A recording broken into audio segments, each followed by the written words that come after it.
Hey guys, my name is Gerald Varela, and I kind of wanted to just make a video today talking about my top 5 favorite comics that I've read this year. And one of the impulses behind that is I feel like I look up a lot of comics on YouTube and I can't really find them, and then I have to order the books and really not know too much about them and not making an informed purchase. Most of the times I really enjoy the books, but sometimes, I don't. And so I kind of wanted to start the new year on a good note and do my top 5 of 2022, and then go in and kind of just talk about comics more in 2023 and cover some comics that I think typically I don't see a lot of coverage on. So today there's 5 comics that I really enjoyed and I really want to talk about, and they're not in a particular order except for the last one. I feel like the last one had the biggest impact on me as a reader and a lover of comics and a lover of story. So we'll kind of just start. I'll start by prefacing that I do think that there's nothing like these. They're not lesser than each other. It's just that particular one I feel like I should save for last. Okay, so we'll start with Daniel Clowes's David Boring. And Daniel Clowes, to me, he's such a great comic artist, but he's a really good storyteller, and I think that speaks volumes because he's easily one of the best cartoonists in comics. That's not like that's not new coming from me. People really do like study this man and are interested in the art he makes and the stories he tells. And I think it's very telling that he's made such a storied career. And if you look at his body of work, it's not that big, and he's just made these amazing comics. And David Boring is easily at the top of some of the best work he's ever done. Before I kind of fell into a complete Daniel Clowes rabbit hole, I read Like a Velvet Glove Cast in Iron, and I absolutely loved it. I did a review on it for a blog that one of my friends had, and I fell in love with just the combinations of the different type of pulp and genre that he was playing with. And then right after that, I read Patience, and again, he kind of approached sci-fi in such a unique and such an elaborate way with his amazing art and, again, his amazing storytelling. Can't stress his storytelling enough, really. It kind of went quiet for about a year, and then I got Ghost World, and I read Ghost World, and I loved Ghost World. I thought it was so unique, so interesting. Again, it falls more in line with the storytelling than the art, but again, his art's amazing. Not to be redundant. So and then I just completely fell in the rabbit hole. Fantagraphics came out with this complete 8-ball, 1 through 18. Even though there was 23, 24 issues, that just means that 8-ball was an anthology until issue 18. And then from then on, it was just graphic novels, and David Boring was one of those said graphic novels, and I believe it took up 2 issues. So David Boring is a story about a young adult man, and he's kind of going through life. There's a lot of like sexual frustration within him, and one of his talents, his superheroes, his superpowers, if you will, is that he can look at a girl and know exactly what her butt is gonna look like, and that's pretty. It's a pretty interesting superpower. So there's some art. I'm gonna try to show you guys some more. So it starts off as this very, this story that, it's building. Daniel Clowes is kind of building this guy and building his thoughts and his psychology.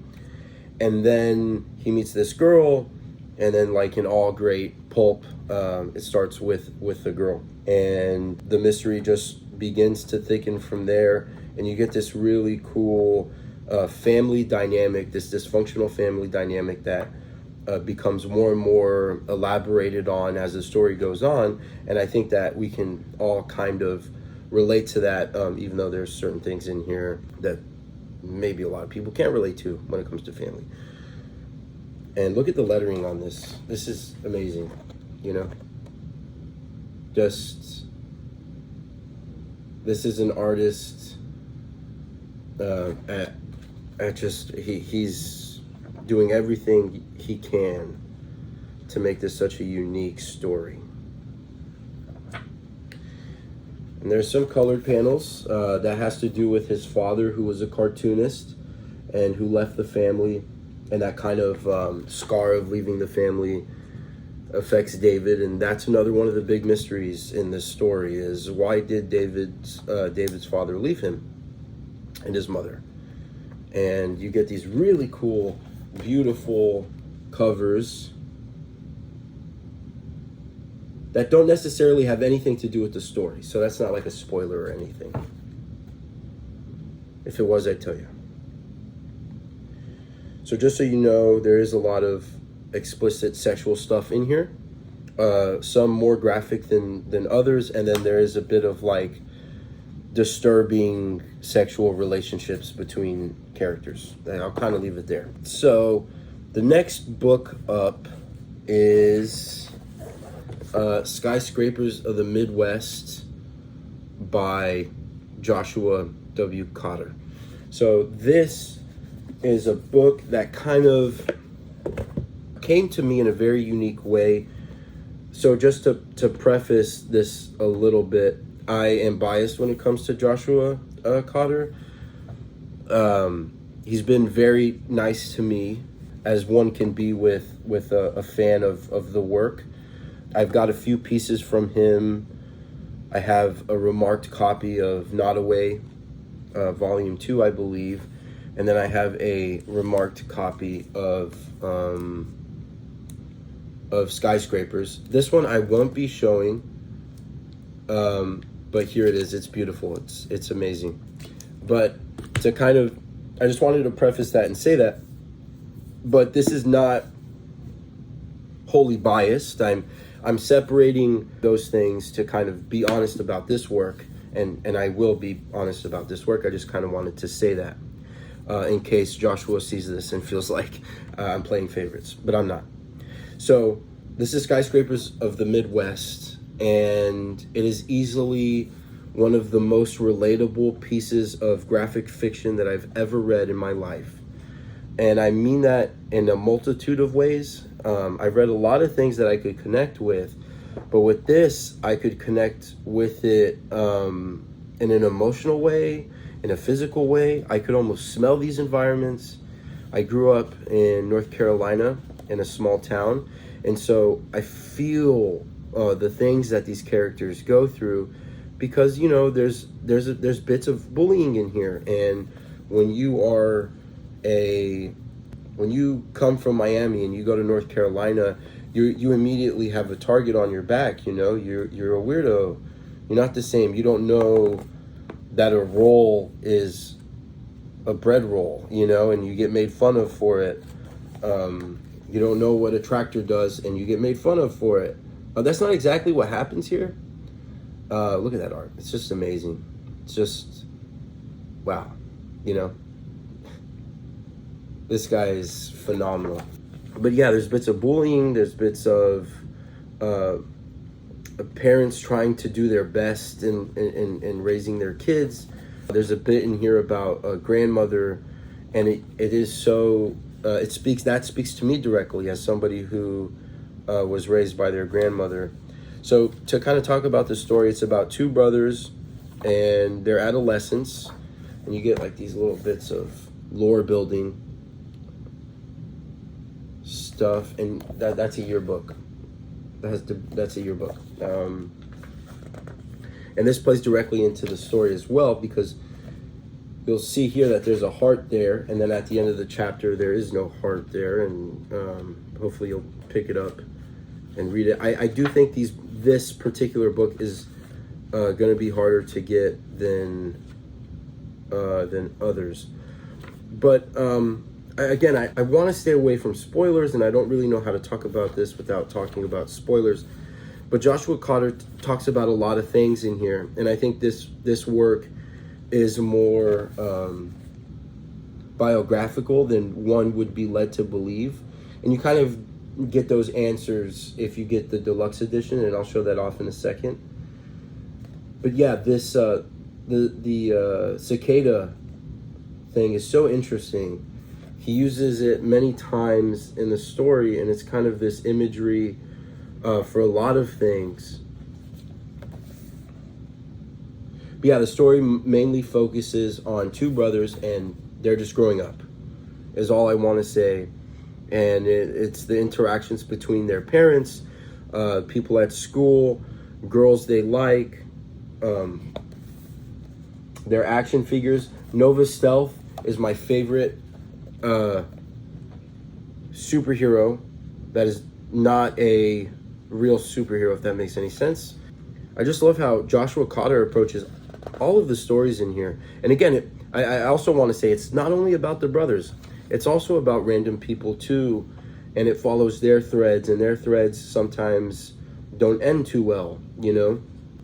There's a bit about a backpack that his mother, the oldest son, gets a backpack for his birthday, I believe, and it's this little guy, you know, and that character gets bullied at school, and he loves the backpack, but he walks up to his mother really meekly, and it's a really sad scene, and he says, "I can't wear this because if I do, I'm going to get bullied." And it's so beautiful, you know, that humanity. I can't believe I didn't mention it, but they are like anthropomorphic animals, but he conveys so much humanity through his artwork here. It's just, his line work and his storytelling within panels are just phenomenal. And the thing about Joshua Cotter is I was introduced into his work by Nottoway, and that was kind of like the only thing that I really read, except for Infinite Cuck online a little bit, and then there's like a really cool copy or a physical edition of Infinite Cuck, and I'll actually cover that next year at some point. But Nottoway was my only experience reading his work, and the thing about Nottoway is going to be an 8-volume epic, right? And so with only 2 volumes out, there's not a wider frame to kind of look at it and observe. I know there's something there, but I don't know what it is exactly, and I can't really like feel like it's a masterpiece because I don't have the complete story. But with this, I can undoubtedly say that this is a masterpiece, and Joshua Cotter is in fact a genius in what he does, and he's easily one of the best cartoonists working today. Again, that is me separating my bias, even though I warned of a possible bias. But I really do believe that. And there's like even an X-Men, an Uncanny X-Men sort of thing. But it looks like Jim Lee's X-Men, so you can only imagine that maybe Joshua Cotter grew up with Jim Lee and Claremont's X-Men at the end there, you know? And I love to think about that because it's so cool to see somebody do such personal work. And then the notion of them possibly growing up and reading Uncanny X-Men, especially in that era, you know. So this comes with the deluxe edition, and this is kind of like it's Skyscrapers Incorporated, draw, inspire, synergize, 10-year report and account. So this is really funny. It's done in is this one pencil? This one might be pen. Like he might have drawn this with a pen, but then the rest is pencil, just like Infinite Cuck, if you're familiar with that. And again, I'll cover that next year. But yeah, you get this beautiful. This was the confirming bit that it was like, yeah, this story is in fact Joshua Cotter's kind of. This is about his adolescence. You get these beautiful, just like, this dude, he's unreal. Like, this dude's unreal. His work is so important. That's pretty much it. There was also a play.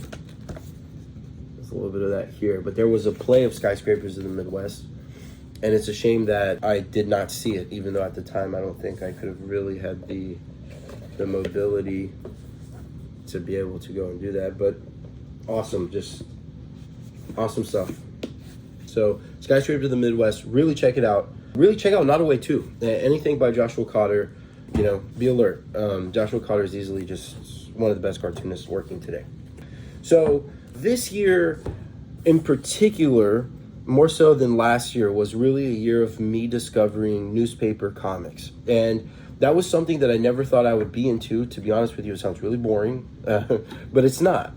And one of the things that surprised me the most was a few series, one of them being Dick Tracy, because it's not what you think it's about, which is funny after I've read a good amount of it.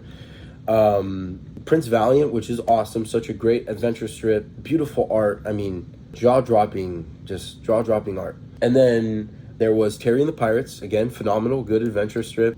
Steve Canyon, that is some masculinity there. It's really good stuff. Again, Peanuts, I have Peanuts there. Whatever, it's up there. But Peanuts is really enjoyable, right? But the biggest surprise was a little strip from 1916 until I believe 43 or 44 called Krazy Kat. And its creator, George Harriman, which is such a story in of itself. Krazy Kat wouldn't be what it is if he didn't grow up the way he did. And I think that is such a phenomenal notion that he imbued so much of himself in here. So I'm going to show... So these are Sunday strips from this particular hardcover. There's a few hardcovers by Fantagraphics, best publisher. And so they kind of are publishing his entire library. And I hope they do. I forget his name, but the guy who wrote the biography of George Harriman kind of hinted that Fantagraphics wants to collect all of the daily strips in a big hardcover in the shape of a brick, which we'll talk about that in a second and the importance on it. So Krazy Kat, I think this one's called, Krazy and Ignatz. I don't know if that's particular the name of the strip or the name of the collections that Fantagraphics is putting out. So if you look at these, you'll see that they're very interesting. I don't know how the fuck I'm gonna do this. All right. Sorry, I got sniffles.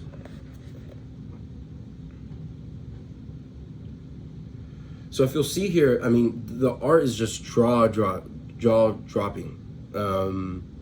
And it looks so interesting and so unique. And he oftentimes changes his backgrounds. This is so hard to show off, and I hate that. I wish I could show you guys more. So yeah, to talk about this story, it's about a crazy cat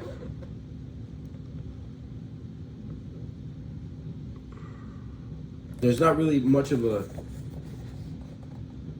general plot, but it's about a crazy cat who acts crazy. He's kind of this mischievous cat in this place called Coconino County, and he or they, because they go by he, she, or they, which is very kind of interesting because this was in a time when, you know, both genders was heavily an idea, right?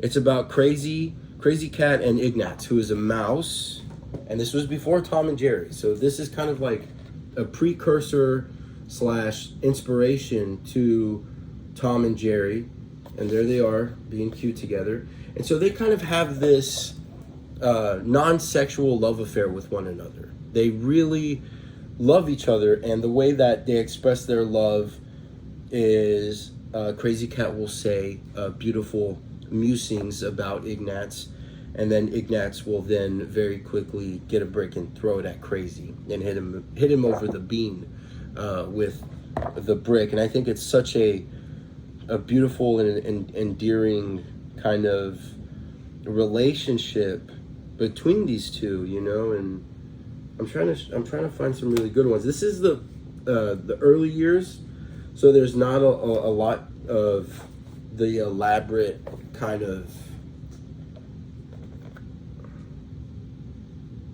I think I already showed that. They're not the elaborate things that they eventually become. And something that you'll see is that, like, Harriman's wordplay and his symbolism are next level. and he kind of just imbued a lot of these beautiful ideas into it. And there's a lot of race issues going on within the strip later on. So yeah, totally check it out. Krazy Kat, or these collections are called Krazy and Ignatz, and you can pick up any one. I have all of the ones released because I'm crazy. I also have the beautiful Sunday strips from Tanshin, whatever. We'll look at those eventually. Again, next year, I want to get a better setup. The fourth book is a book that really surprised me. I had no idea that I would enjoy it as much as I did, and that is Rorschach by Tom King and Jorge Fornes. And this is such an interesting book in that it's obviously a spin-off from Watchmen, which we can kind of sit here and debate the morality of Watchmen and Alan Moore's involvement in it because of DC's nefarious ways of creator rights and all that jazz. And to be honest with you, I went in reading this not wanting to like it. I got it because it looked really cool. So cool. Look at that. The art is beautiful. And I'm not necessarily a big mark for Tom King. I feel like Tom King's art his writing goes from really good to really bad. And I've never really clicked with his writing as much as I did with Rorschach. And then eventually I read Strange Adventures.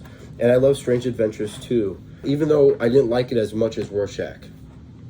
So this comic, to me, reminded me a lot of The Parallax View, which is a 70s film that has, I'm forgetting the guy's name, but he was Dick Tracy in the Dick Tracy movies. There you get your pirate comics from Watchmen. But yeah, so the story revolves around an investigator investigating this sort of assassination attempt. There's a lot of moving pieces in it, and I don't want to spoil too much, but I'll say that things get extremely complicated. It's been a while since I read it, but he meets this girl, and she's sort of a follower of Rorschach, and here they are. And where does her involvement lie in all of it, And so this guy's kind of traveling the country trying to find, who is Rorschach? And it's like this, I think it's also an idea of a superhero being a symbol more than anything. It's not necessarily about the person under the mask. It's the mask itself, right? And it's told in such a unique way. And there's a lot of paranoia involved in this story in the context of that particular time, right? And you get these really beautiful, you get a really beautiful cover gallery. I kind of want to hide that. That's Brian Boland, baby.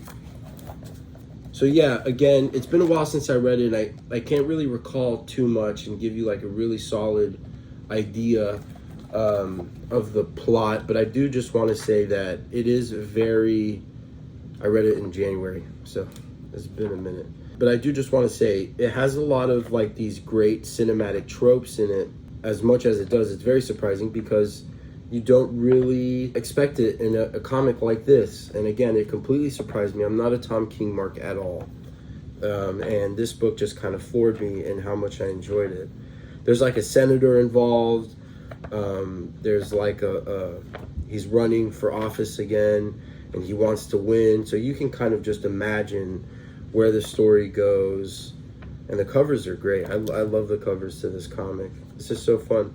So yeah, Rorschach by Tom King and Jorge Fornes, and Dave Stewart is the colorist. And Dave Stewart colors everything, but Dave Stewart does a very good job here, and to no surprise. So yeah, Rorschach, check it out.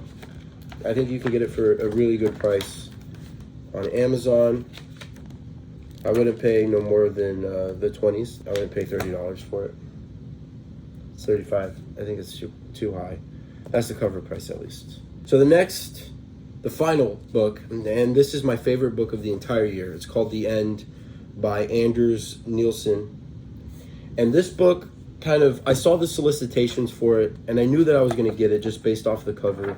I have a habit of blind buying Fantagraphics books because I know that I'm going to enjoy them for the most part. This book I don't really know where to start too much with it. I will preface and say that when I started reading it, I instantly knew that I was going to be fucked in terms of crying and really feeling this grief. So the idea of this and what it's about is this man, Anders Nielsen, lost his girlfriend. I don't think it's explicit on how she died, and I don't even want to sit here and guess because that's not what this is about, right? But he loses her, and he's guiding. This is like a guide. It's like a guide in his grief. He's talking about his grief here in such a way that you can feel it, you know. And here's a little bit of the art. The art isn't anything crazy, you know. I think this line art you see right here is as intricate and detailed as it gets, but he does so much here. He does so much here. It's more like a diary, and or a silent diary too. Here you go, you know, kind of breaking apart. But the way that he talks about this grief is he's distilling this grief in a way that is digestible to everybody, and you can relate to it, right? Even though I don't think that was the purpose of this, maybe I'm wrong, but the way that I look at it is this is him exercising his grief, and he does it in such a way that allows us, the readers, to feel. Look at that, it's beautiful. Allows us, the readers, to feel what he's going through. He does these like photo things where he's talking about life. This part of the story absolutely destroyed me. There's a moment in here where he's talking to her, and they begin to kind of argue, and she says, you know, you're just talking to yourself right now. And he's like, damn, I guess you're right. But for me, I wanted that conversation to be real, you know? And he finds closure within himself. And it's one of the most beautiful pieces of graphic literature I've ever read, and I really do consider it being such a special book, such an incredible piece of work. And I think everybody should read this. I think this should be read in high school. I think this should be literature, required reading. This does what a 1,000-page book could never do. Yeah, look at that. So that's pretty much it. This is my top 5 favorite books, and this was my favorite. Again, I totally recommend it. $25 at the most. Get it, you know. If you're going to get any one of these books, I definitely think that The End is the one to get, even though all of these are great, and I would totally recommend all of these. Here they are. This will be the thumbnail, I think. Don't you guys think? Look at that. Very good. Cool. Awesome. Thank you for watching. If you watched all the way, and if you didn't, it's okay. You wouldn't see this anyway. So thank you. Next year, I hope to kind of just digest more books on video for YouTube, for other people. I think the next video after this is more than likely going to be about EC, possibly. I have a sort of a notion of next year, this is a big push next year of my collection, is to get all of the EC Russ Cochran slipcase books. We'll see how that goes. I'm definitely going to do a video of Mad once I get that in. I kind of want to talk more about EC and kind of what does a 27-year-old think about comics from the 40s and 50s. And I don't really see that a lot, you know? That's something that I really, that's what interests me, is really the Golden Age stuff and some of the Silver Age stuff, and really good artists and great stories. So yeah, that's it. Again, thank you for watching, and I look forward to posting more videos, and that's it. Bye.